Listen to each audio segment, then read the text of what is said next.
Vote পরবর্তী হিংসায় ঘরছাড়া বাড়ি ফেরাতে কোনো রং না দেখে পাঁচলায় গেলেন সিপিআইএম প্রার্থী সব্যসাচী চ্যাটার্জি। 20 মে লোকসভা নির্বাচন মিটে গেলেও পাঁচলায় ভোট পরবর্তী হিংসার ফলে উত্তর বেলডুবি গ্রামে প্রায় 200 জন বিরোধী দলের কর্মীরা ঘরছাড়া। গ্রামে পুরুষরা জলা জঙ্গলে এতদিন লুকিয়ে থাকছিলেন, এমনটাই জানাচ্ছেন গ্রামের বাসিন্দারা। গতকাল থেকে প্রাকৃতিক দুর্যোগ শুরু হয়েছে, গ্রামের মানুষরা কোথায় রাত কাটাচ্ছেন, কিভাবে আছেন, তাদের পাশে থাকার জন্য আজ সোমবার সিপিআইএম প্রার্থী সব্যসাচী ওই গ্রামে পৌঁছলেন। কথা বললেন, গ্রামের মানুষের সঙ্গে ওই এলাকা ঘুরে দেখলেন।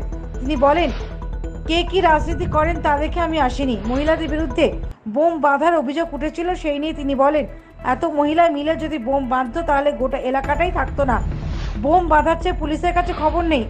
বিধায়ক বলেছিলেন তাদের কর্মীরা ঘর ছাড়া আছে, সেই নিয়ে বলেন, তৃণমূলের একজনও যদি বাইরে থাকে আমি বাড়িতে ঢুকিয়ে দিয়ে আসবো। প্রত্যেকটা মানুষের বাড়িতে থাকার অধিকার আছে, সে যে রাজনীতি করুক। যাতে বন্ধ হয় তার জন্য আমরা প্রথম থেকে লড়াই করে চলেছি। যে কারণে আমার শেষ কথা ছিল নির্বাচনে যে দলই করুন না কেন তিনি যেন সুস্থভাবে বাড়ি পৌঁছান এবং বাড়িতে গিয়ে তার জীবনযাপন করতে পারেন। আমার মনে হয় যে কোনো সুস্থ সুবুদ্ধি সম্পন্ন মানুষ এটাই চাইবে, গণতন্ত্রে এটাই। আমি যখন দেখেছি যে পাঁচলার বিভিন্ন অঞ্চলে যেখানে বিভিন্ন রাজনৈতিক দল তাদের কর্মীরা আক্রান্ত হচ্ছেন এবং সে আক্রান্ত হচ্ছেন শাসক দলের দ্বারা, এবং গুন্ডা এবং পুলিশের একটা অংশ তার জন্য দায়ী, তাদেরকে সহযোগিতা করছেন বলে অভিযোগ আসছে।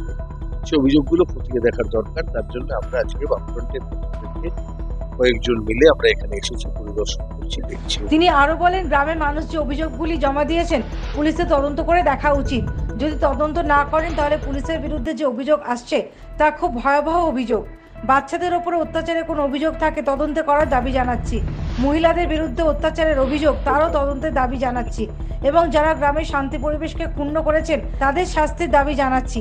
শ্রীকান্ত প্রামাণিক গ্রামের এক যুবক, তিনি অভিযোগ করেন পুলিশের সঙ্গে টিএমসি গুন্ডা বাহিনী এসে মহিলাদের বাচ্চাদের অত্যাচার করেছে, এমনকি সাইকেল নিয়ে চলে গেছে। পুলিশ বলেছে সন্দেশখালি করে দেবো। এখনো পর্যন্ত জলা জঙ্গলে বাস করতে হচ্ছে। গ্রামের মহিলাদের এখন একটাই দাবি, স্বাভাবিক জনজীবন ফিরে আসুক। তবে এখনো গ্রামের মহিলাদের মধ্যে আতঙ্কের ছাপ ভেসে উঠেছে তাদের মুখে। ভাঙচুর করাই দিয়ে যেত, দরজা তো সব লাথি মেরে মানে করা তো সব বার করছে। ওই তো ওরা কারা কি করে জানবো, ওরা বোধহয় গুন্ডারাই বোধহয়। ওরা পুলিশ নয়, ওরা গুন্ডা।